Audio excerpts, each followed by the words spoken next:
Now that we've touched on all the basic topics of local storage, network storage, and cloud storage, and we understand a little bit more about the local archived file types for Fusion, let's go ahead and look at specifics of access to the data through the data panel, as well as A360, which is the web interface.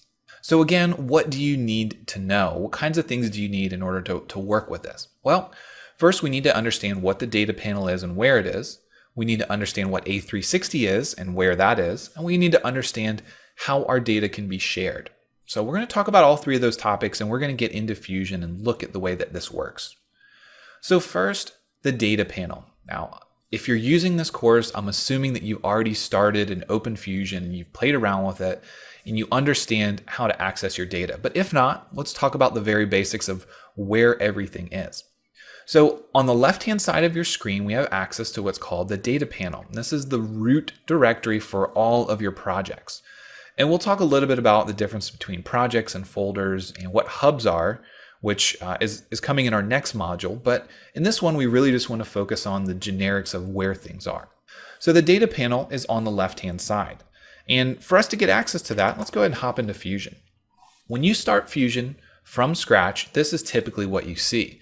An empty file, not much going on in the browser, the comments are minimized, there's nothing in your timeline. And there's nothing here. Now, if you want to open a design, by default, you would probably go up to File, and there's no open here.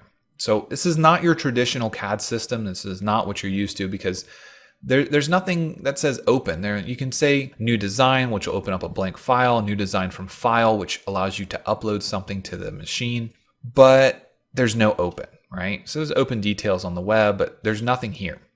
This little icon here in the top left is called Show Data Panel. Now, if we click on that, it'll get access to what's called your personal hub. If you haven't made any changes to Fusion 360, you'll typically see some default projects, you'll see my recent data, and you'll see everything that you're working with here on the left-hand side.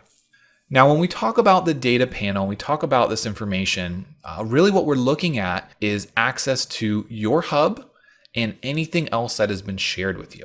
Now you'll notice that I have a lot of things here that are pinned.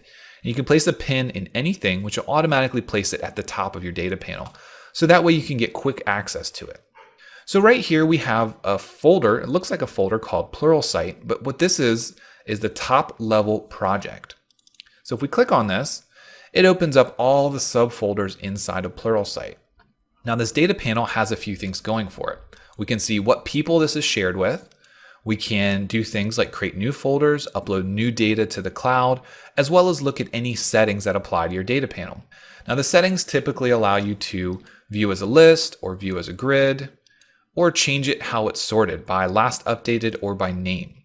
So a lot of times when you are working in your personal hub, changing it to last updated is the easiest because everything that's new is at the top. That makes a lot more sense. When you have everything alphabetical, it makes it a little bit harder to find files sometimes, especially when you're referencing designs. But access to the data panel all comes from the left-hand side of your screen.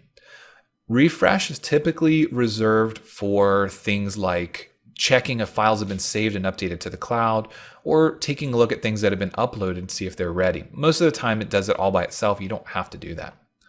Now inside here, we also have the available option to search. So we can drill down and search for something such as file management. It's looking, probably not going to find any actual files for there, but you'll notice that it found a few specific F3D files. It's a linked file and a biomed test file. So we go back and take a look at what's in here. The last thing I want to talk about is the navigation inside the data panel. Now we're going to get back into our presentation and talk about A360. So this is something that even today, I've been using Fusion for quite a while now, it still catches me. The top level here shows your project and it lets you go back to your hub, right? So that navigates back and forth between the main hub and the project you're in. Down here, you'll notice that you'll get a little bit of a different display. Now this allows you to navigate back to previous files as well as back to the top level of your project. So you have two different styles of navigation depending on where you are inside of your project. So again, the top is only for going from the heading, the project that you're in, and back to your hub. And the stuff down here lets you go between all the subfolders inside of your project or back to the project root directory. To close the data panel, you can either hit the X here or re-click the data panel icon and it'll hide it for you.